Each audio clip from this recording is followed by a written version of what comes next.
My name is Rebecca Sweet, and I am a gardener. I come from a very long line of gardeners, tracing all the way back to the 1800s. Great-great-great-grandmother was a gardener, and my mother and my grandmother. It seems almost every woman in my family has been a gardener.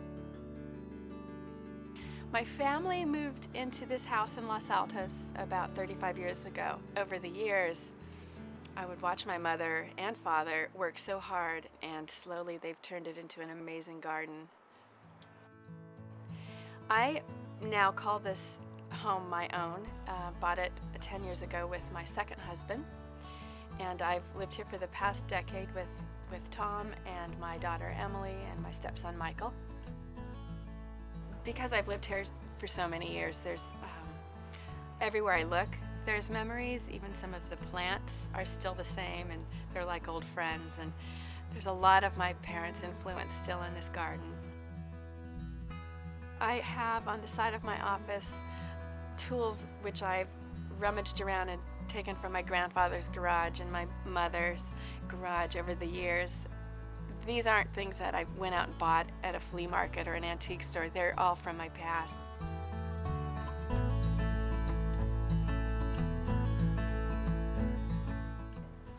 When my kids were younger, I did everything I could to help pass along that love of gardening to them. And so I would make vegetable beds and plant the things that they like to eat. We had a cherry tree, and they would come out and just strip its branches of cherries and just gorge on them, and they loved it, and would always end up having a seed spitting contest. My husband is not so much a gardener per se. He doesn't have that urge to come out and clean up a planting bed.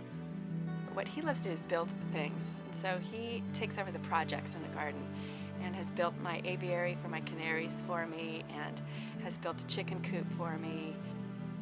I'm a garden designer by trade, and my office that I work in, he did all by himself, so that's his contribution, and it's a huge one. Whereas some families might call the kitchen the hub of their home, the garden is the center of our home. Gardens absolutely have the power to heal. They can be very meditative, they can be very calming.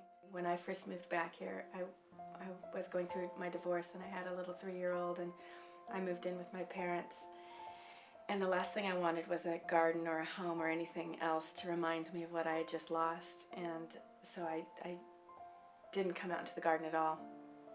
And over the next few months, my mother slowly tried to coax me back out into life again, and gave me a little section of her garden to plant something in. So we just went and I got a little simple 6-pack of pansies and put them in the ground, and it just felt so wonderful again to have something living and feel the roots in the soil and to put it in the ground. And I think it was at that point that I started coming back to life again.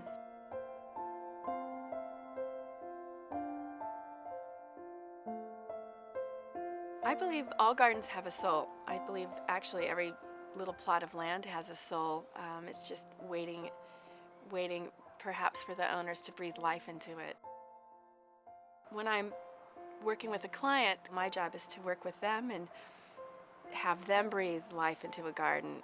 And I'll create the structure and the plants and the layout, but that's not enough. And so I try and figure out their passions and figure out how we can start to breathe life into their garden. And once that starts to happen, once you see the light bulb go off with them, the garden just starts to evolve and it becomes their own.